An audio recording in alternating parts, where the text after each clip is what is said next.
October 11, 1973. Two men, one quiet riverbank in Pascagoula, Mississippi, and a story so terrifying, so surreal, that even seasoned law enforcement didn't know what to make of it. The men were Charles Hickson, 42, and his young co-worker, Calvin Parker, just 19. They were ordinary guys, blue-collar, working a shipyard job, unwinding after shift, casting lines into the river for a little peace. They didn't believe in UFOs. They didn't chase fame. They were the kind of people who laugh at this stuff on late night radio.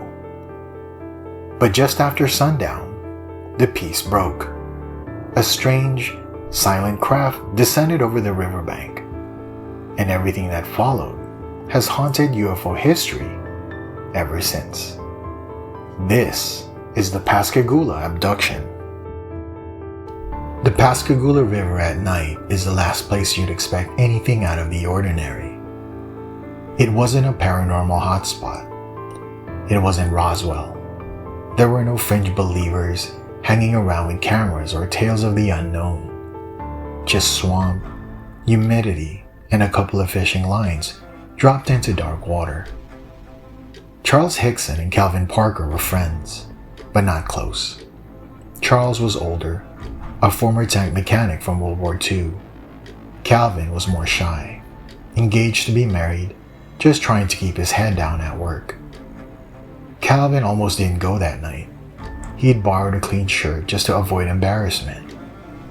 They were talking about weekend plans when they first saw the glow. Not flashlights, not car headlights. A floating object, smooth, oval-shaped, emitting a faint bluish light. And it was descending, with absolutely no sound. Charles estimated the object to be around 30-40 feet long. It hovered only a few feet above the ground, silent as a whisper. No wings, no rotor blades, no smoke. Just an unnatural presence. The surface was smooth, metallic, almost polished, with what looked like windows or panels that pulsed from the inside. The kind of thing you'd only see in the movies today. But back in '73, it was beyond belief. Then came the light. A beam shot out from the underside of the craft. Pale blue, almost surgical. It locked onto the men. Calvin later said he wanted to run, but his whole body froze like his nerves had been unplugged. Charles tried yelling. No sound came out. Their bodies weren't their own anymore. They had been claimed. And then out of the light came three beings. They weren't humanoid. They weren't the little green men from comic books. These figures were tall, floating, not walking. Stiff bodies, wrinkled skin that looked like wet clay. Their heads were round and smooth, like featureless helmets. No eyes, no mouth, just a kind of lidless surface that faced forward. Their arms ended in claw-like pincers, like two overgrown insect arms. One of them reached out, wrapped its claw around Calvin's waist, and in a motion that seemed effortless, it began to lift him off the ground. Charles said he tried to help, but his body betrayed him. Even thinking was slow. They were completely at the mercy of something that did not speak, did not blink, and did not care. Calvin and Charles didn't remember the transition into the craft. 1 second, they were on the riverbank. The next, they were inside a blinding white room without shadows. Charles remembers being elevated on a table, not strapped, but locked in place by some invisible force. Strange tube-like machines hovered around him. No noise, just a low vibration pulsing through the air. A narrow probe-like device descended over his body, shining a warm light between his eyes.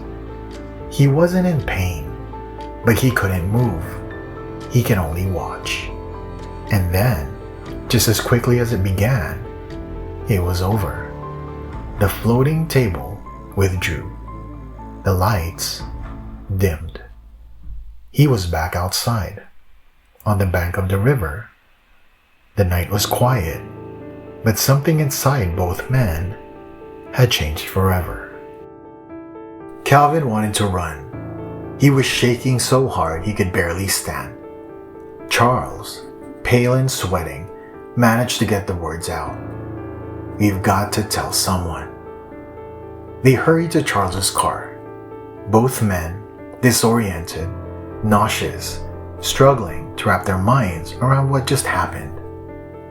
They looked at the dashboard clock. More than an hour had passed, and neither could remember it.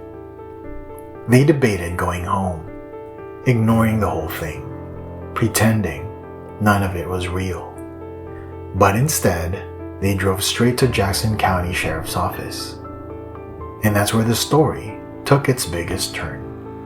Because what the police did next is how we know this wasn't a prank or a hoax. It was something much deeper. Sheriff Fred Diamond didn't believe a word of their story.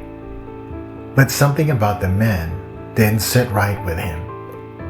The trembling, the pale faces, the raw fear in their voices. So, he hatched a plan. Put the two men in a room alone. Leave a tape recorder running, secretly. If they were lying, they would slip up. They'd brag, or joke, or rehearse more details. But that's not what happened. What the recorder caught was two grown men breaking down. Calvin began crying, praying softly for strength. Charles kept repeating, "They know where we are. They'll come back." There was no wink to the camera, no whispering, just raw shock, the kind you don't fake. Charles and Calvin's story reached national news within days, not by their choice, but through word of mouth. Hickson told the story for the rest of his life, calmly, consistently, and with no significant changes. Calvin withdrew. Traumatized, he left Mississippi, stayed quiet for almost 45 years, refused interviews, until 2018, when, in his late 60s, he resurfaced and told the story again, word for word, no contradiction, no attention seeking, and still, no official answer. Skeptics have tried tearing the case apart. Believers call it one of the most credible abductions ever recorded. But one detail remains impossible to explain. If it was a hoax, why both men stayed haunted for life? Some stories fade.